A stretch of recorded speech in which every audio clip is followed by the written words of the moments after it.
Hello, everyone. Welcome back to another episode, 52 Authors, 52 Weeks. And as we kick off Black History Month, I am excited to introduce you all to my first guest of the month, attorney Chiquita Hall-Jackson. How are you? Hi, and thanks for having me. All is well. How are you? I'm good. So before we talk about this book, I want to make sure that I tell you that I just have really appreciated since I've gotten to know you is that you are the attorney that I feel that's for the people. You don't talk to individuals like you're up here and they're down there. You're so down to earth. And I think that's important based on the work that you do, that your clients will feel comfortable with you. And I just want to applaud you for being that attorney. Well, thank you. I appreciate you so much. I really do. All right. So we are here today to talk about your new book. I'm going to have to do a little dance. We Gon Be Alright. A Black Executive's Guide to Navigating Workplace Dynamics. And when I think about how timely this book is, you could not have been more on point with releasing this book for such a time as this, because there are so many Black women who are struggling, and not just Black women, but we can only speak from our lens of what we've been through, but women in general with salary disparities. People are struggling in this corporate America. And we're seeing, I'm thinking about a story of the college president or dean who committed suicide. I'm just like, we can no longer allow ourselves to be held hostage by these corporations, because our health should be our number one priority, but we're putting them over us. 100%, 100%. So tell us a little bit about how We Gon Be Alright started to develop and became a book concept. Great question. Thanks again for having me. So ultimately, I joined coaching programs, and just my day out and about, and being an employment law attorney, we get calls every day. So I'll start there. We get calls every day, and majority of the people that I speak to are Black people, and great majority, if not probably about 75% of that, are Black females. And the story, I even had Black males call and break it down on the phone to me, and I got to console them in person and all this stuff. And it all boils down to this horrible work environment and toxicity in the workplace that people feel like they must endure in order to have a roof over their head. And as a result of that, I noticed that so many of our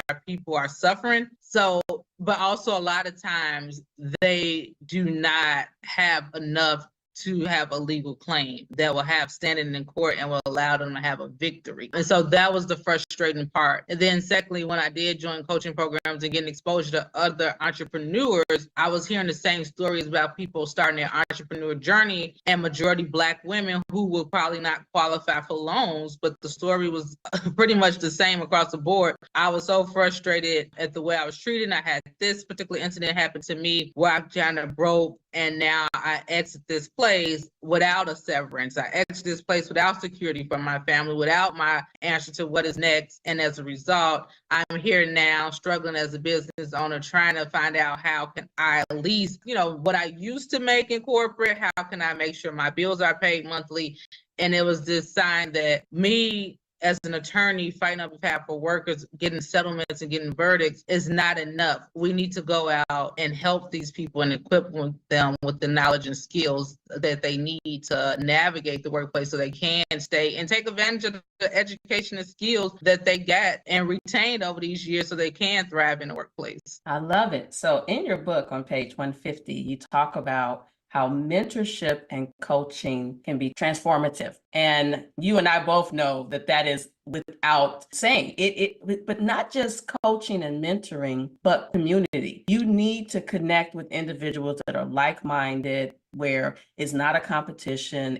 We are working elbow to elbow to support each other in our respective lanes. things. I think oftentimes, and I'll just speak from my perspective as a Black entrepreneur, previously working in corporate America, I've often felt like women saw me as a threat when I'm just showing up being my authentic Lisa Campbell, right? Lisa Campbell, wherever you see me, I'm going to be the same person. And I'm not trying to figure out who I am and where I'm headed. I know that. And that's my number one goal. But just the mere presence of me being in the room, they think I'm trying to compete with them when I'm not. But no, and I appreciate that. It's so true. And that's why I appreciate your intro with saying that, I'm different and rare from the other attorneys that you might experience, because that's my same attitude. I'm a little Black girl who wanted to take my dream and live it, not just have a dream and live with a whole bunch of regrets of what if. And so if my confidence and my drive threaten you and make you intimidated, I can apologize if I choose to,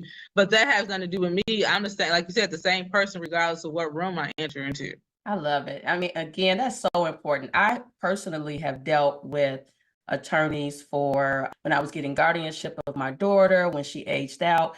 And the attorney was not an African-American attorney, was not a woman. And I felt that if I wasn't who I was, I would have been treated a little differently, because the initial communication started off a little shaky, but I went with him because I heard that he was good at what he does. And so, he got the job done. But after I showed up as Lisa Campbell, you may think I'm Black and you may think a certain way about Black people, but I showed him that my number one goal was to get guardianship of my daughter so that I can be responsible for her for the rest of my life. This is what you do. This is not what I do. I'm going to pay you to do what you're skilled at doing, and then I want results. And when I stood up for myself in that space, the whole room changed, and he was like, okay, we're going to get this done for you. And that's what the same thing you did there. That's what I'm encouraging people in this book to do in the workplace. Open your mouth and show that you deserve the respect. You know what? It's so funny you said that, because my first guest of this year, 52 Weeks, 52 Authors, Dr. Nisa Jenkins, wrote a book, Speak Up, I Can't Hear You, The Voice of a Woman. And I think oftentimes, generationally, circumstantially, we lose our voice and we struggle to get it back. But the bottom line is, you got to maintain it. Even if you got to go in the room and close the door, or in your closet and cry and come back out, wipe your eyes, wipe your face, and keep on moving. Don't be defeated. Correct. Yes. So speaking of that, in the book on page 128, you talk about retreat or thrive. Tell us a little bit about that. So ultimately in that section, I'm telling people a lot of time we decide to hide and, as you said, retreat, go into our shelters and going to, come in the morning high and go and lock ourselves in our corner office and whatever else, our cubicles, and we don't entertain our colleagues and do anything like that, with the idea that one day someone is going to spot me. And then, you got those people that they come in, they know how to work the room, and they're going to get somewhere that you're not getting because they're unhiding. They're not waiting on that moment for someone else to pick them. And I remember just sitting at different seminars and things like, how come they on the stage? They've been practicing less than me or just as long as me. How come they get to sit there and they serving as speakers and things like that? And it's because they asked someone, they opened their mouth and said, I'm interested in speaking. How can I get on this stage and speak? So it's really that simple. And so with that, is the message is you make the decision to make that path. Are you going to retreat, or are you going to take the opportunity to shine in these spaces that you get opportunity to enter into? For the folks that's trying to figure out what that all means, that means you got to put your big girl underwear on and you just got to go forward, right? Not looking back. There's a reason that the rear view mirror is smaller in the car than the mirror in the front. So what's ahead of you is your future. And if you just stay focused on that, all that stuff in the back is irrelevant. Amen. Now, of course, you don't forget about the things, right? But you don't allow them to prevent you from getting what you're destined to have. So I got another question, because on page 99, another author that I interviewed said, you got sticky notes and all kind of stuff. I love reading. And one of the things that I have found, these interviews, reading the books, are helping me, because I get to learn from all of your experiences, stories that you tell in the book. And one of them, you talked about a client, this is page 99, where the client was in deposition and the opposing counsel paused and said, apparently your client had another job. And during the pandemic, we saw that a lot of people were, working 2 full-time jobs. They were working from home. And there is some, debate about, is that legal? Can you do that? And I think back on me being previously employed for an organization, when I walked in the door, I told them that I had a healthcare consulting business. I said, your classes are in the evenings. It doesn't conflict with, what I'm doing during the day. And so the administration at the time was like, okay, that's good because you are able to bring real world experiences into the classroom. I was instrumental in them getting internships for their students getting jobs, passing national exams, right? But then there was this shift in leadership and they were like, that's a conflict. And I'm like, well, I don't have a contract that says that I can't do it. And, if they wanted me to sign one to say that I couldn't do it, but, I left that organization and on entrepreneurship, full time, because that's where I'm operating in my full zone of genius. And I think a lot of times women are afraid to challenge leaders. They're afraid to speak up. And then the end result is they're miserable, they're depressed, and they are just literally falling apart at the seams. Have you had some situations where someone is calling you like in tears and you have to, meet with them and try to help them move forward? All the time. And that's the crazy part. That was the motivating factor, one, for writing this book, because of the tears of people that could be my grandmother, it could be my aunt, could be my mother, because of the demographic, the age, that they're in, the physical makeup, a Black female in the 50s, in the 60s, telling me that I only literally stand around because I have 3 more years to get my full pension. I have 1 more child left in college. If I can just, and so I got tired of the stories, I got tired of the tears, and I just had to do so much. And going back to the original piece about the second, my message to everybody, you can work as many jobs as you want to. If you read your employment handbook, it's usually a requirement to put your employer on notice that you have 2 jobs or a secondary source of income, with the idea that it's served for 2 reasons. One, your employer just want to make sure, one, that you're not going against their competition. Are you over here taking my trade secrets for my special sauce and now going to work with my competition where that information can be released and leaked? So that's one thing. Who are you working with? Are you working with our comparators? And then secondly, and most importantly, we want to make sure that you're not on our clock doing work that's going to benefit you and depriving us of what we're paying you for.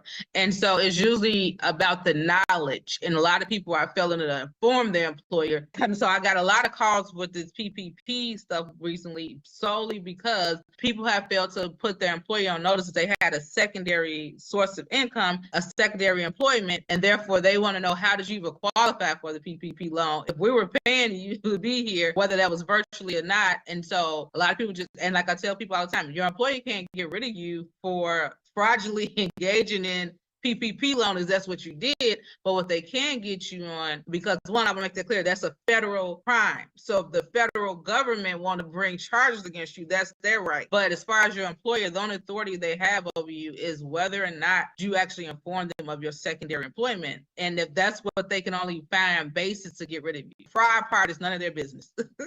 Oh, I feel like I got a little intermission. We gonna be all right. I just love how down to earth you are and how you just broke it down so we can understand it. Yeah, because the people are calling and I'm so shocked, because I'm like, we just panicked, You got the state coming in investigating you, old little white man with his pen and pad, and so you get scared. But ultimately, you got to realize those are criminal charges. People do invest in crime all day, every day. But the question is it enough where the government want to spend their resources to come after you? And so an employer does not have a right to now preempt that and kind of make you a criminal in the workplace and say, well, why did you put down that you made X amount of dollars and did you really make this money? That's none of their business, and you don't have to respond to that. All you need to know, did I put my secondary source of income in, my secondary employment form in? I did. Here's the proof. I have no other answers for you. That's it. I love it. So I know you're the author, but every author has a favorite part of the book. What would you say is your most favorite part of the book and why? I would say my favorite part of the book is, and it's weaved throughout, just a reference to hip hop, and love the Cardi B story, because I talk about how, just to be clear, Kanye West is my favorite. And so I talk, his cockiness, and how, regardless of what's going on and how you talk to him and how down you play him, his intelligence, anything like that, he comes in and in any room speak highly of himself before you can ever talk down to him. So that's why I highlight throughout the book. But with the idea of Cardi B, how she got an opportunity to be on this reality show that was at its prime back then. But it seems that she came in with a game plan. A lot of people started in that series and they're still there. But her thing, that wasn't going to be her long-term thing. And that's what we have to learn to do in corporate. It might not be the most pleasant situation. And 9 times 10, it never will be, unless you built it and you made the way you wanted to build. And so with that, we have to take the good and come in with a game plan. This nice name on the wall, that means something to someone in somebody's marketplace. And so if I can just take the name and carry that by me staying here for a year or 2, 3 years max, 5 years max, and going to sell that and say, look, I helped run this department for this huge company, and now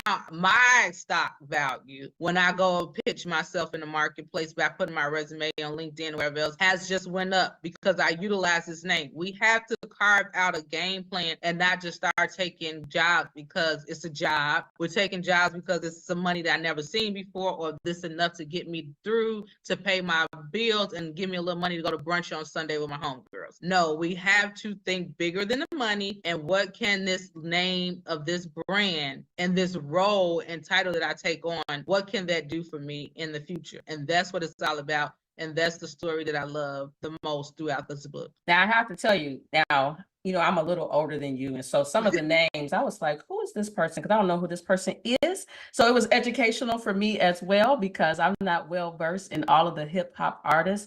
But I remember talking to a woman CEO for, I think it was like the railroad. And she talked about how she would pull up or drive to the job site. She got her rap music going. She pumped up. She's building herself up. And then she goes into the building and is able to handle all the stuff that's thrown at her, all the microaggressions, just all the things that you experience when you're trying to break that glass ceiling. I like how you infuse that hip hop, because I think the younger reader will get it, but who really needs to get it is the older reader. And I'm going to tell you why. You know this, there's age discrimination going on, right?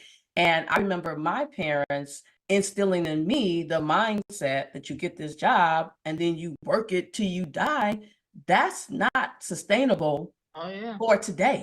It's not. A lot of people can stay under that same job without having mental health breakdowns and several other health issues because of the toxic work environment. But what the older generation, and the message across anybody is that you can take out of this book, is don't believe the hype. I talk about that. We all know Flavor Flav and their famous don't believe the hype. Please don't believe the hype that, you going out and just suing and running straight to EEOC, the Equal Employment Opportunity Commission, or any other agency, and just filing complaints against your employer here and there is going to make you rich and you're going to live fat and fabulous, because one thing about our community, we don't document, we don't believe in therapy and getting those notes to help document the frustration and the pain that we suffer every day, whether that is weight loss. Now I'm smoking more. I'm doing whatever more that's not documented. And so that's what we need to do. And so that's why, but I think anybody could take, it's the principle. This is the song, this is the artist, but what did their story tell you? Oh, you know what just dropped in my spirit? I see this book being used in an entrepreneurship class, a business class, because it gives some practical knowledge, information for individuals that may be on that journey. Maybe they are still working, trying to build their brand. This will help, I believe, get them over that hump to transition out and do what they really want to do for them. But I think fear is holding so many people back that they need to see it in a relatable manner so that they can execute. I agree. And thank you for that vision.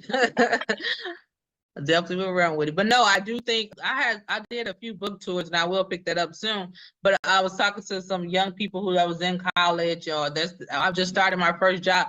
This who really needs to get it. Those who are getting ready to enter the workforce or have a very fresh start in the workforce, because the thing is, you learn now that, this is not the norm. If you train your mind what this book is saying, that this is not the norm, then you're now able to issue spot that something's not right here, and that's not how my workspace is supposed to flow, and I should speak up and say something and address this, or the things that you can negotiate in your offer letter and your welcome packages. We talk about all that, and for those who are in the season in the their workplace, it also talk about how to get along and how to use your network and your mentors so that you can thrive in your workplace, because it's all about it, anything, anywhere, who relationships. Oh, you know what? You just teed me up. One of the things I love about 52 Office, 52 Weeks, we do not have a prep meeting. We come on here and have authentic conversations. And I kid you not, I'm on page 121 that speaks about the power of networking. Someone asked me recently, how do so many people know you?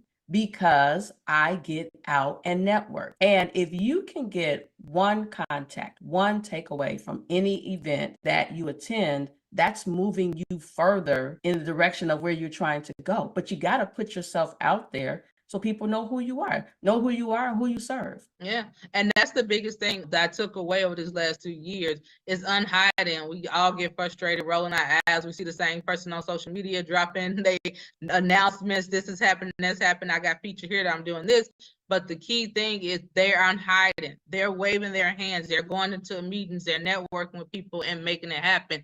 Hey, I'm interested in being on your podcast. How can I do that? I want my name out here. I want my brand out here. And so it's all about unhiding and networking. I'm one of those people, I feel like as much as I talk and I can go in a room and work a room, networking I kind of squeeze back in a different space, I was saying, in a new space. And I told my husband, I said, I'm really poor now because I don't really walk away with 2 or 3 contacts at a time, but learning and start doing that and actually doing a little bit better. I'm learning that my brand and my name is getting out there a little bit more. So that's when you're going to get the opportunities that you keep rolling your eyes at that someone else is getting, because you have to put yourself out there and network. Well, and I think the other thing that we fail to do, so networking is definitely important, but you need to be continuously learning so that when you get to the place that you're ready. You've put all the seeds in the ground and you're going to reap your harvest because you're ready.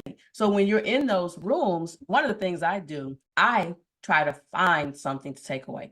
It could be as simple as, oh, somebody had this event and I like how they did this. I could do that, but I'm going to do it a different way to align with my brand and my experience. So you can learn something. It could be what somebody had on, how people responded to what somebody did during their event. So every event, you can walk away with something that you can take. I think about 1989. I was a manager at McDonald's.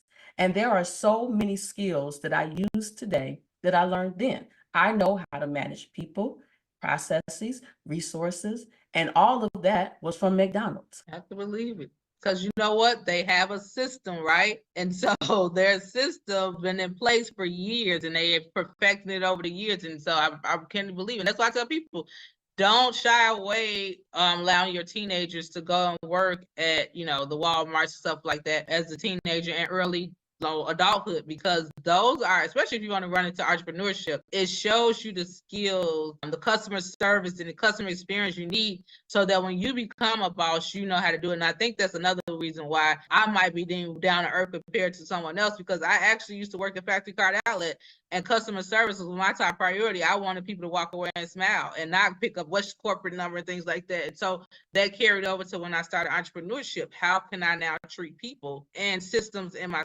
business to make things run better? Oh, I love it. I love it. So we are almost out of time. So, we got to do a couple of things. Number one, we must tell everyone where they can get their own copy of We Gon Be Alright. And so We Gon Be Alright, a Black executive guide to navigating the workplace, can be purchased at We Gon Be Alright book. And that's GON, not GONE, book.com. And then we will be on Amazon by the time this drops. So you can find us on Amazon. And then if you go to my page, Hall-Jackson and Associates, Hall-Jackson and Associates, you can just Google the firm on our main page. That's as soon as you pop on, that's the very first thing. You can download a free chapter of the book. The first chapter is free, along with the preamble and dedication and the index, so that you can determine table of content, I shall say, so you can determine the topics and the different chapters that we have. I love it. And as a reader of all books, I can definitely tell our listening, viewing audience, it's a must-have in your library. And maybe you're thinking, this is not for me. I guarantee you know a couple of people who can benefit from this. So it's February, it's Black History Month, it's Valentine's Day. There is someone who you can give this gift to, because it could be the difference between them trying to take their life or not, because they read something that's so powerful, that resonates with them, that will bring out some of the emotions and bring out some, some laughter. All those emotions I felt when I was looking at the book, because I could identify with some of the stories. And so it is a book that will help you grow.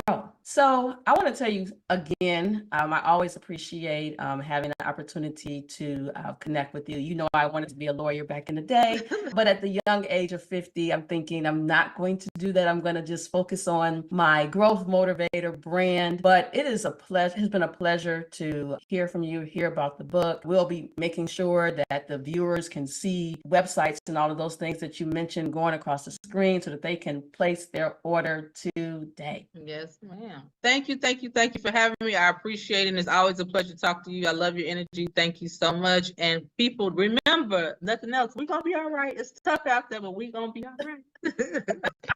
We have to be all right, right? Yes.